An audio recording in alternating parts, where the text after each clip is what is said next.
Well, hello there. I hope you guys are doing well. We are here. I'm with Amanda to talk about the marriage foundations, and it came up in a conversation last night with our discussion over this, and I was kind of made fun of for spending about a whole week outside of the book of Proverbs in a Proverbs study, but there's a real lack of knowledge that about marriage that existed in Solomon's day. He honestly wouldn't have had to have discussed what marriage was, and he could have and then gone on in and given these proverbs about marriage, and everyone would have understood it because we don't really know what marriage is today. And so we started with a week on what the scriptures say about marriage, about defining marriage, where that definition comes from, and it comes from the first marriage when God oversaw the marriage of Adam and Eve. Mm-hmm. So, Amanda and I, in talking about this beforehand, had a few things we wanted to talk about. She had a interesting discussion. We have an autistic child, mm-hmm. and she discussed the idea of different doesn't mean less, because different men and women are different, and different is something that oftentimes comes up in our vocabulary and our thought processes because we have a son who is different. Mm-hmm. And but he's not less. He's right. not less valuable. He's still an image bearer. He has something to contribute. He has his role in society and in our family, and he is not less. He is different, but he's not less.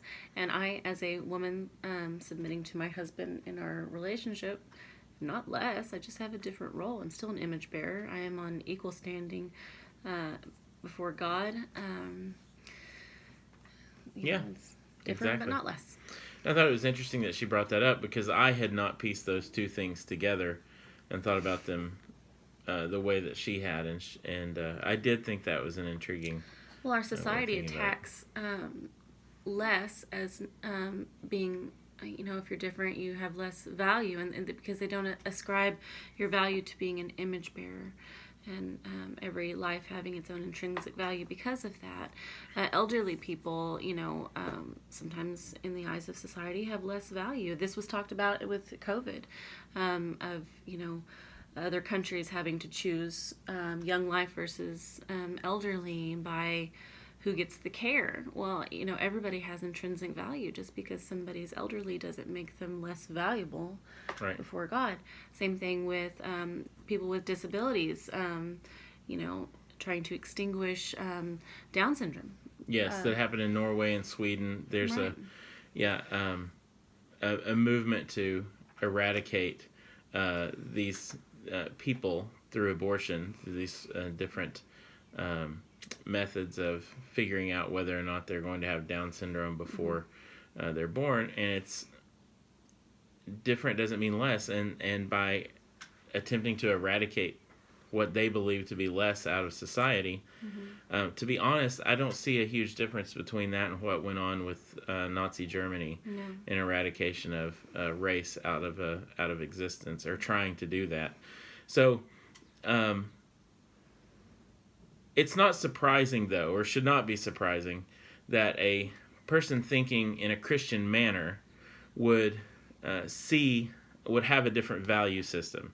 So we value people based on the fact that they were endowed with the image of God by their Creator. Everybody has that. Right. And it's not surprising that we look at these things differently. So where the world is valuing power, we are valuing God-given image of God. Yeah. Yeah. So women of non-Christian faith, or many women within the church, hear I'm to be submissive, and they hear less power, so less value. Yeah. And it doesn't work that way. That's not how God sees it. So. Right. And we were also built for long-term relationships. We weren't built for serial dating. Serial dating is not just unwise, it actually goes completely against the biblical framework of how relationships are supposed to work.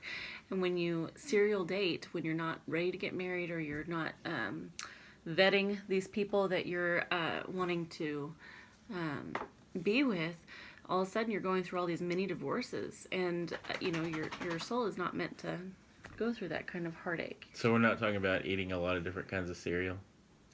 No. Oh, okay. Or cereal eating the dates. I've never had a date. Is a date So, yeah. we got jokes. So, yeah, cereal dating, cereal, mini marriages. We weren't made for that. Yeah. I'm not going to go so far as to say that dating itself is bad, because how else are you going to find a wife in our culture? Mm-hmm. But I am going to say that being in a different relationship, as often as people are, it's going to be damaging to you long term. Mm-hmm. And we weren't made for that. Yeah. I grew up with a father who was unfaithful to my mom, and he left us at a young age. And when I got to college, I started to seriously date somebody who was just like him. And it's just, I went through learn then live, learn from my mistakes. And through that dating relationship, I learned to value a godly man. And I knew, I remember walking the campus with Dwayne, and after, we were both single, and I remember him saying things like, I'm never going to get married. I was thinking, if you just ask me out, you're going to get married. So, I learned what a good man was and how to recognize that through making a bad decision. But that's not how I was supposed to learn that. I was supposed to learn that through the Proverbs, through the Bible, through Song of Solomon, through, the relationship between Christ and his church. And I chose to live and then learn in this situation. And we are strongly encouraging you to learn and then live. Right. And that's, I would argue I did something similar to that. And, a dating time period is frustrating. I'm glad to be married and not have to do that again. Dating was horrible. It was hard. It was, it was bad. But, and I didn't do anywhere near the amount of dating that people today oftentimes do, that I see in students in our youth ministry and different, even other churches I've been with, or nowhere near what I see people doing today. And, like we said over and over, the idea here is that you learn how to live and then you go do it. Yeah. And that God teaches us this. And I think you see within Scripture that the idea of something like serial dating is not good. In the same way, it's not as big of a deal as a big divorce, but it is, and there are some similarities there where the heart has been broken. There's damage done when you've connected yourself to someone and then you disconnect. And also, there are many mistakes that can be made within a dating relationship. And you put all that together, and I have a hard time saying that dating is a good thing, but I also don't think I want to arrange marriages. So I'm...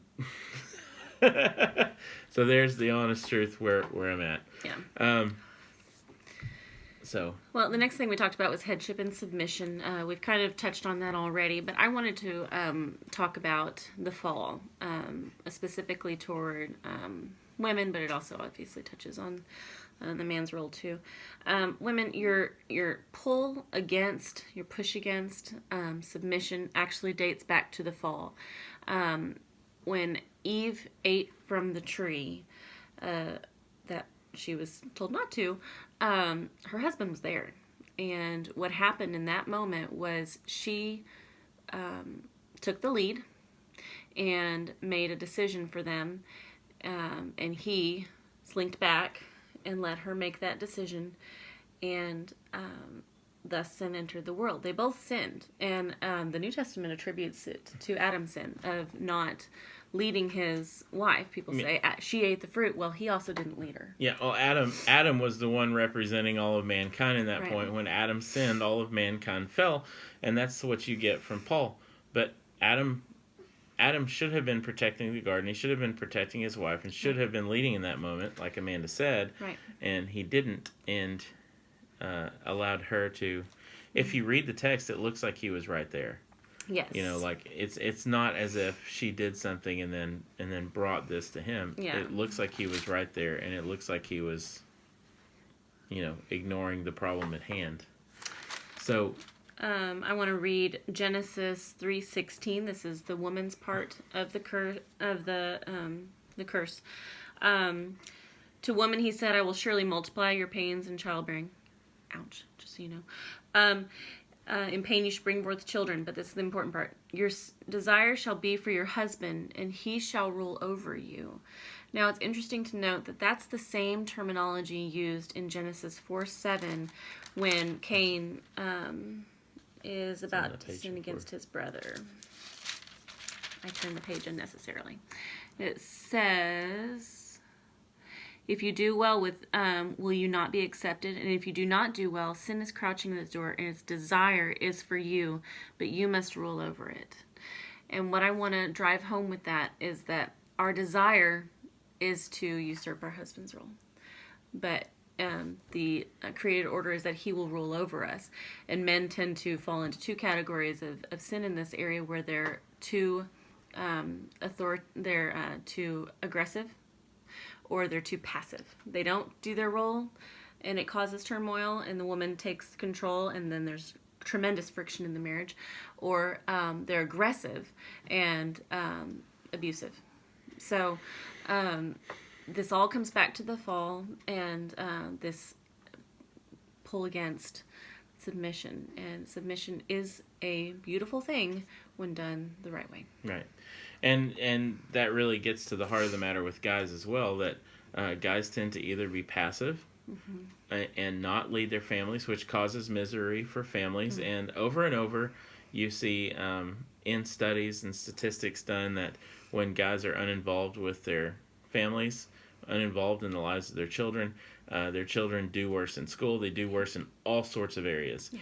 And so passivity, as far as being a husband or a father, is taught as wrong in Scripture, and that bears out in life and in statistics throughout the way things work. And you also have on the other side of that where men can be too aggressive, and when they are aggressive in that manner, they do all sorts of damage to their family, all sorts of damage, physical and mental damage, because you can have, I've seen men wreck the lives of their family and having only been verbally abusive, to where the effects of that travel even sometimes for generations. And point being here, men and women have ways that they need to interact with one another, ways that they're different. It was the first time I'd ever heard the waffles and spaghetti thing was last night, where men can compartmentalize all sorts of things, like a waffle. Women can be working all sorts of different areas and things in their life, like spaghetti. On top of it, first time I'd ever heard it, I think it's a great example of how men and women are different. Yeah. And but they also have different sins and different sin areas that they run into and need extra help in, and need to really be thinking about. Right. So in the coming week, you're going to get kind of a guideline and a checklist of what you should and should not be looking for. And I think we're about out of time. We are. Okay. So we'll see you next time, guys.